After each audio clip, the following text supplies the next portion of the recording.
Hey, you guys, it's fund drive time again at the Institute. Help me pay my writers. The Institute is awesome. You don't need convincing by me. You just need the address. Libertarianinstitute.org/donate.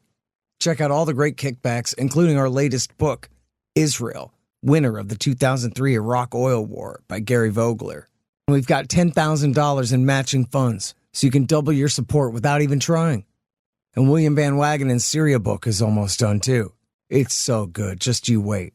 But it does take resources to edit and publish these books, so your help is greatly appreciated. I'm working on Provoked every day, I promise.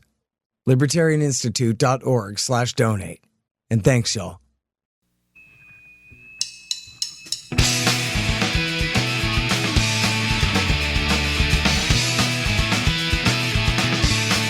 All right, y'all, welcome to the Scott Horton Show. I'm the director of the Libertarian Institute, editorial director of antiwar.com, author of the book Fool's Errand, Time to End the War in Afghanistan, and the brand new Enough Already, Time to End the War on Terrorism. And I've recorded more than 5,500 interviews since 2003, almost all on foreign policy, and all available for you at scotthorton.org. You can sign up for the podcast feed there, and the full interview archive is also available at youtube.com/Scott Horton Show. Oh, the trials and tribulations of Jesse Trentadue. What year is it? It's 2024. Jesse Trentadue is still working on justice in the courts in Utah. And on the line, I got Ken Silva. He's a great reporter for Headline USA. And, of course, we run all this stuff at the Institute as well. Welcome back to the show, Ken. How you doing? I'm doing well, Scott. Thanks for having me. All right. Good times. Yeah, happy to have you here. So the case is a Utah attorney catches FBI deception in OKC bomb records case. And I guess I'll ask you to give us the very quick thumbnail of who's Jesse Trentadue and why is he suing in Utah courts over the Oklahoma City bombing records, and then update us on the latest here.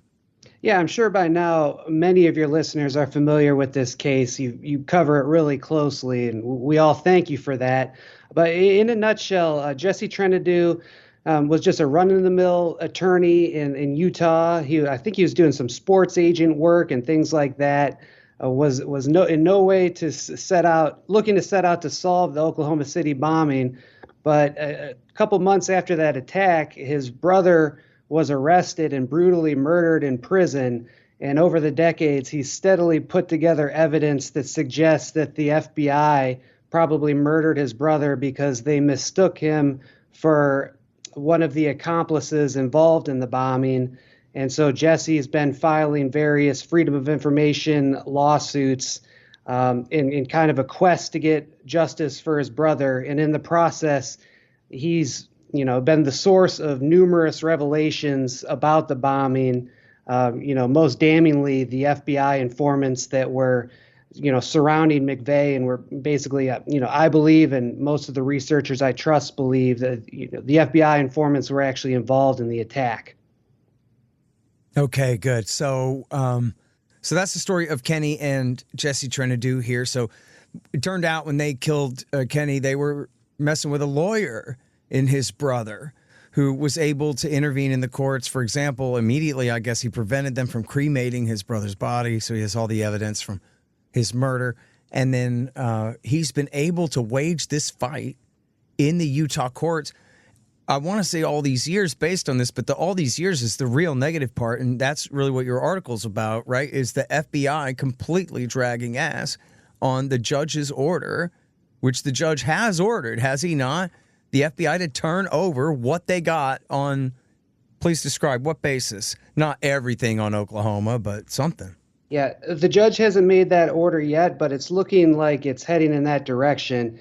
And I should correct myself. I called Jesse a run-of-the-mill attorney, but that's, he's actually a top-notch attorney that's been kicking the DOJ's ass for decades. What I meant by that is, he was never into the political stuff. He was just, living his life in Utah before his brother was murdered. Right. But yes. Yeah, I understood what you meant, but that's a nice clarification. Yeah. We got you. So in 2016, he filed another FOIA request. It was, probably the 100th or 200th request that he's had to sue over. But this was for records about the FBI's investigation into a bank robbery gang called the Aryan Republican Army, specifically any connection that that bank robbery gang might have had to the main Oklahoma City bomber, Timothy McVeigh. And the connections between the group and McVeigh are well documented. They both seen at a white supremacist kind of hideout in the Ozarks called Elohim City. McVeigh told his sister that he was involved in bank robberies to fund his activities in the early and mid 90s. So we already have a lot of evidence about this, but Jesse wanted to get the FBI's entire file. And the FBI did respond in 2016 saying it had 36,000 pages of responsive documents. And they said, hey, Jesse, write a $400 check and we'll start sending you these records. Jesse paid the FBI, but the records never came. So I think he'd periodically check in with the FBI about his request over the last, 8 years and running now. And he's been fighting other lawsuits in court, so he didn't really have time to pursue this. But we're almost at the 10-year mark. We're almost at the 30th anniversary of the OKC bombing. He was tired of waiting. He filed a lawsuit in February. And in response, the FBI asked for another 12 years to produce all the documents. They only want to produce 500 pages per month. And that's kind of what they're arguing about right now. We know the FBI has a bunch of responsive records that they haven't released yet. They have admitted to that. And now the question is, are they going to kind of drizzle these out over the next 10 years? Or is Jesse going to get his way and hopefully we'll have, new bombshell FBI reports, hopefully very, very soon. Yeah. And I guess I was reaching way back in the past when I said the judge has ordered them to turn over documents before. Those are kind of in previous iterations of the case. These are documents, obviously, that are still in dispute.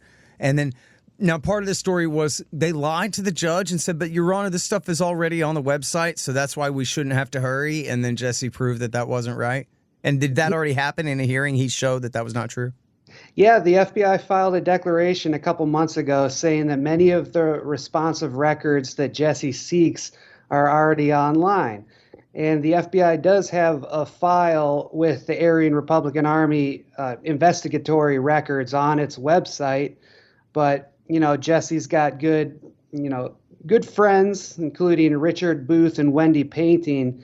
And I think those guys searched through the FBI's entire file, and they were only able to find, I think, about 50 records that specifically referenced McVeigh and his possible connection to bank robberies or the ARA. So while there's a lot of ARA records online, there's only a couple dozen that reference McVeigh. And meanwhile, there's more than 36,000 records that reference McVeigh, apparently, that haven't been released yet. So that's kind of like the crux of the issue. I see. So in other words, they've admitted that, well, Your Honor, when we ping ARA and McVeigh, we have this many results. But then that's the 36,000 you said? Yeah, So they've admitted to having 36,000 that they haven't released yet. And then they tell the judge, well, many of these 36,000 are already online. Or Richard and Wendy Painting checked, and there's only about 50 online. So that's it's a highly misleading statement to the judge. And Jesse said it's so misleading that, the government should be sanctioned. It's basically a lie. Yeah. God dang. But you know what? Yes, exactly. But wait, a whole other separate thing. 36,000 mentions in their documents of the ARA and McVeigh together? Really? Yeah. That sounds like a big number of a lot of things. I don't know. I mean, quantity, as we know with the FBI in the Oklahoma bombing case, quantity is not always synonymous with quality. But on that particular set of search terms, it sounds kind of promising, Ken, I have to tell you. Yeah. And even among the 50 that are online, Richard found a couple that are really juicy. I mean, there's a map that the FBI drew in the months after the bombing that was kind of documenting McVeigh's travels and comparing it to where the various ARA bank robberies occurred. And there's another document that even said, quote, McVeigh should be considered a suspect in a bank robbery that happened in North Dakota. I'm not familiar. I couldn't track down that specific robbery and try to find out whether McVeigh was in the state when that happened. But I mean, the record itself is very, very interesting. And yeah, there could be thousands and thousands of more of these similarly, very juicy records. Yeah. Well, I don't know, man. I think you need to start developing Department of Justice sources who are willing to betray their leaders to tell the truth. There must be a lot of really great heroes inside the DOJ, right? I'm sure. Well, the interesting thing about that is I think the DOJ's typically when they fight Jesse on these cases, they send lawyers from Main Justice and they send lawyers that specialize in freedom of information. But I think they're so worried about, taking out Trump and putting out these various fires that they've sent an assistant U.S. attorney to litigate this new lawsuit. Her name's Melina Schiraldi, and I looked her up, and she was sent to Utah last year to lead its environmental justice initiative in Utah. And this is the person that's taking on Jesse right now, which is one of the reasons I think that they've been caught, in bold-faced lies. In previous cases, Jesse usually makes progress because he catches the FBI lying, saying we don't have these records, and then Jesse already had the records, and he proves to the judge that the FBI was lying. But the lawyering in those cases was a lot better, at least in my amateur opinion, looking at these records.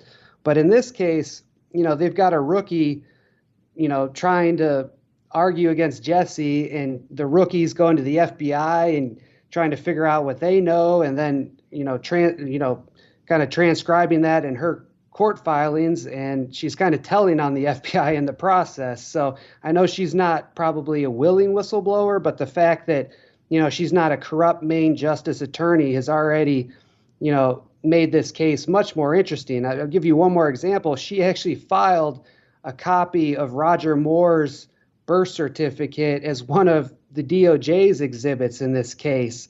And I guess at this time, I should also add that Jesse's also suing for records about Roger Moore, who the government used as a witness against McVeigh, but who was also an FBI informant and a CIA asset that was likely, helped fund the attack. Yeah. So, in other words, you're saying for the new attorney on the job to do a decent job, she would have to be read all the way in on what they did and what they're lying about here. And so instead, she's just kind of flying blind because they don't want to tell her and bring her in the loop. It's too much. That's exactly right. Yeah, I think she's probably earnest, young DOJ lawyer trying to do her best, but she doesn't really know what she's dealing with, which is good for us. Yeah. Well, lady, if you're listening, it was your colleagues and your predecessors what, I won't say helped with a capital H, but kind of helped blow up that building. You should look into it. Yeah. All right. Well, so, man, sorry, I'm sure you already said, but where exactly does this leave us with the judge? Jesse went up there and argued and showed that she didn't know what she was talking about and or the FBI itself is lying. And then the judge said, come back in 90 days or what? Yeah, so we're expecting a DOJ response next week. In fact, I think the deadline is August 6th, which is this Tuesday. And right now, so the DOJ, they have admitted these records exist, but they still want to only produce them at 500 pages per month, which would take over another decade. By that time, I think Jesse would be close to 90 years old. And another disingenuous or misleading statement that the FBI included in the filing in response to Jesse is saying that Jesse agreed to receive these records at 500 pages a month. And that's not the case. The whole issue of receiving 500 pages a month, that's if I initially file a FOIA, like say I file a FOIA with the FBI for all its records on antiwar.com. Instead, they go to their vault, they get a couple boxes, dust them off. Instead of waiting for them to review the entire trove of records and produce them at once, while they're reviewing them, they release them 500 pages per month. But what the DOJ is arguing now is that after waiting almost 10 years and they have all these records, they still want to only produce at the rate of 500 pages a month, even though they should have been doing that starting like 8 years ago, and then maybe it wouldn't be an issue. Maybe Jesse would be fine with that. But now I think Jesse's looking for them to produce about 5,000 records per month. Hey, y'all, let me tell you about Robertson Roberts Brokerage, Inc. Nobody trusts the U.S. dollar anymore. Foreign governments are stocking up on gold instead of $100 bills. One, they know they need to, and two, that means you need to too. Interest rates are up, but for some reason, not much for savings accounts. Park your money there and watch Uncle Joe Biden just counterfeit its value away. You can see how the Fed is afraid to raise rates to beat inflation for fear of popping the current bubbles, at least before the election. So more inflation it will continue to be. Gold is your shield against monetary and price inflation, just like it always has been. Now, Tim Fry and the guys over at Robertson Roberts are recommending gold over silver since the world's almost 200 governments are putting their own pressure on the price, which should help everyone else who makes similar calls on their own. Of course, Robertson Roberts can help you with platinum, palladium, and silver, as well as gold. Don't let the Fed and the war party inflate all your savings away. Look up Robertson Roberts at rrbi.co. That's rrbi.co.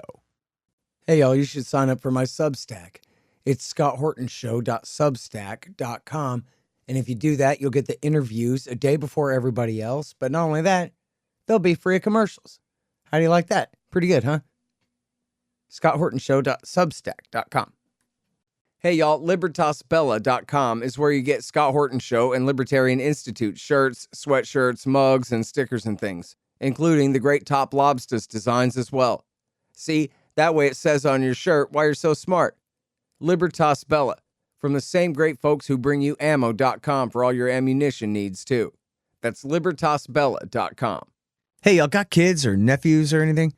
You know about the Tuttle Twins books, right? Libertarian lessons about life, liberty, truth, and the state. It's really great stuff. And hey, did you guys know I'm a Tuttle Twin? Or, well, I'm a character in their world now. Skater Scott, local vert dog and anti-government know-it-all. They introduced me in a short book last year, and I hear they're going to develop my character's story a bit more in the future. Cool, right? Anyway, they're now celebrating 10 years and having sold millions of these books. And now they're giving away a free magazine at TuttleTwins.com/10years. There's no shipping charge, and they're not going to ask for your credit card. It's just a free magazine. The gimmick is that inside the magazine, they've got a really great deal to get all the books. The best deal they've ever offered, which you will certainly want to take them up on. So go to TuttleTwins.com/10years for your free magazine, and someday, hopefully soon, you and your kids will be reading all about the libertarian antics of cartoon me, along with all my new pals. That's TuttleTwins.com/10years. Let me ask you this. Did he argue in court, or do you know about this, or whether they have comparisons to other cases where they can say, Your Honor, come on, they produce 10,000 pages a week over here in the case of Enron or whatever it is? I don't know that off the top of my head. No, I know, I think there was that FISA case last year where Pfizer wanted to produce records about vaccine safety, and that would have taken like 100 years at the rate that Pfizer wanted. So I don't remember the exact statistics for that case, though. But yeah, the DOJ does try to do this all the time. And one of the things that was interesting in its filing is that the FBI explained that it's got a backlog of over 12,000 unaddressed FOIA requests at the end of 2023.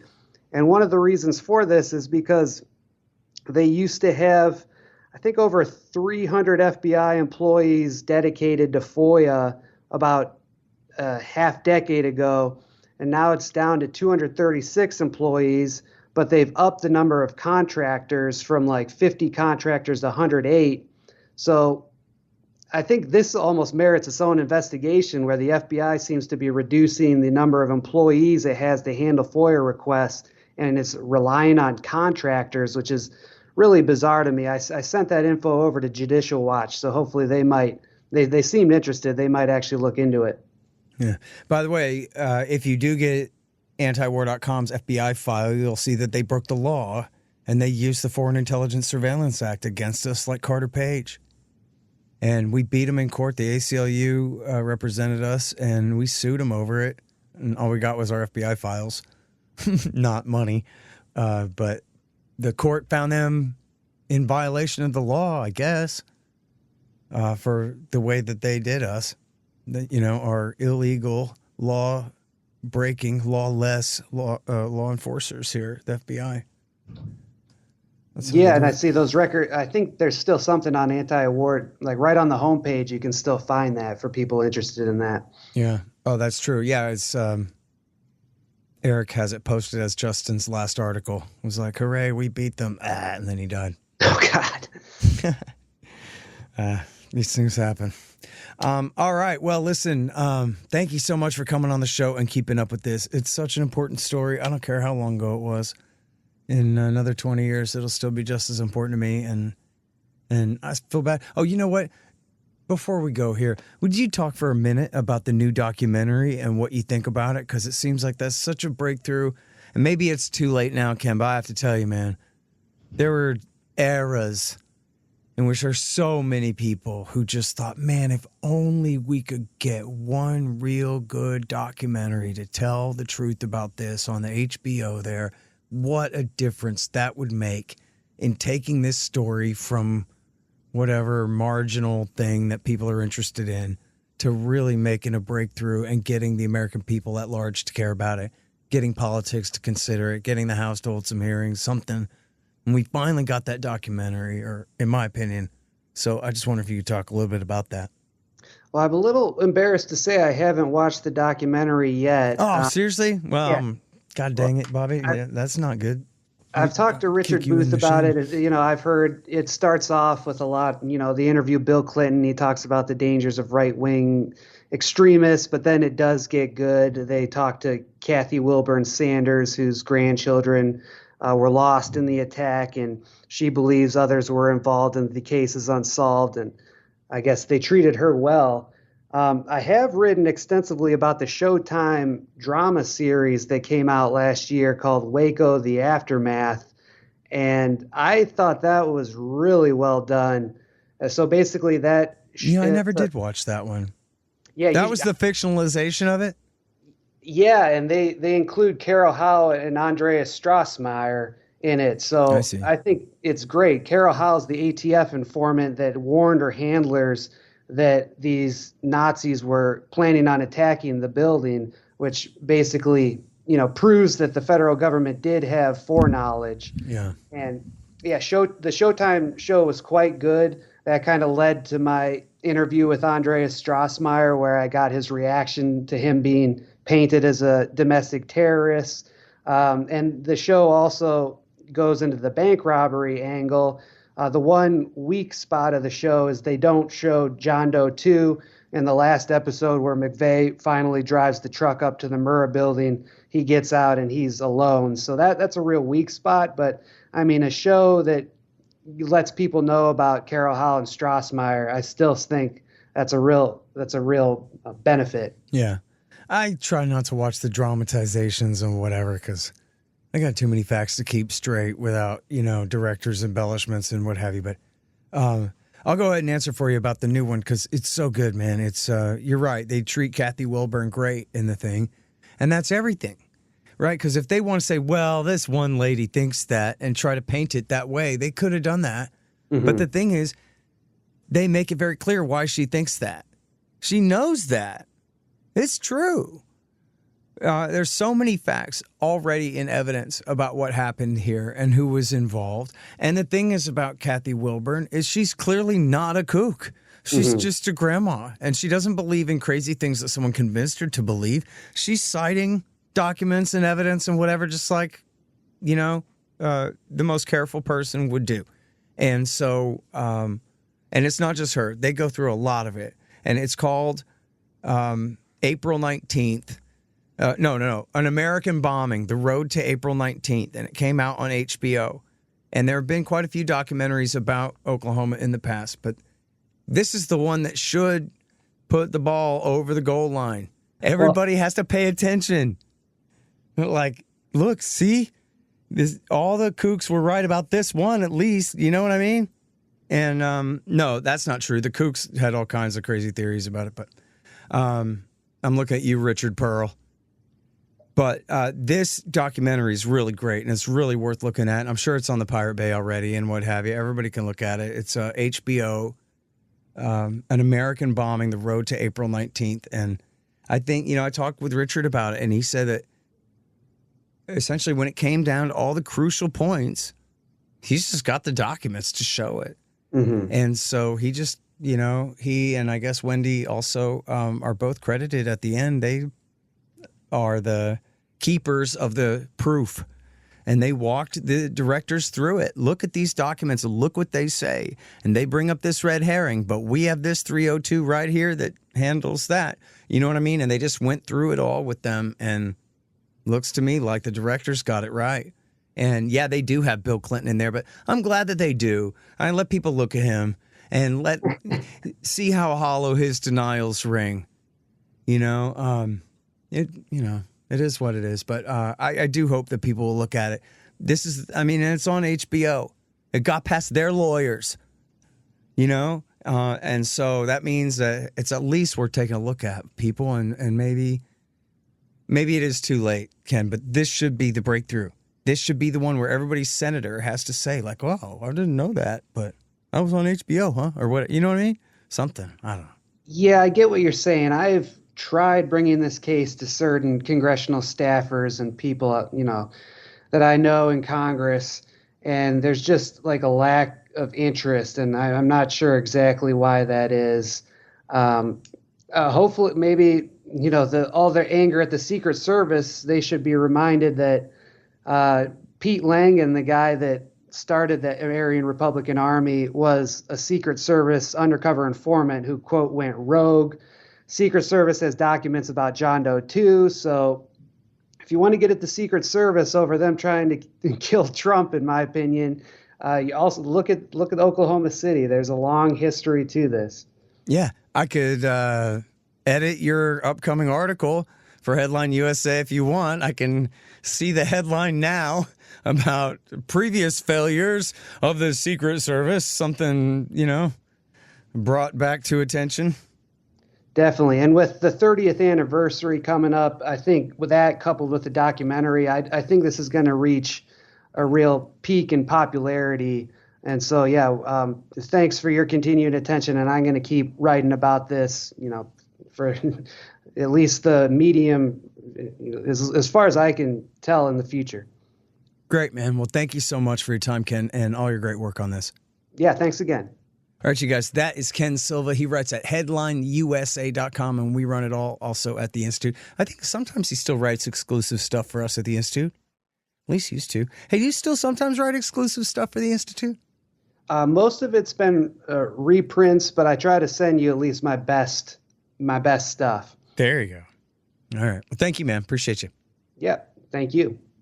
All right, you guys. And hey, speaking of the Institute, it's our fundraising time right now. We got matching funds, and this is the kind of stuff that you get at the Libertarian Institute, is conspiracy kook topics with straight journalist answers.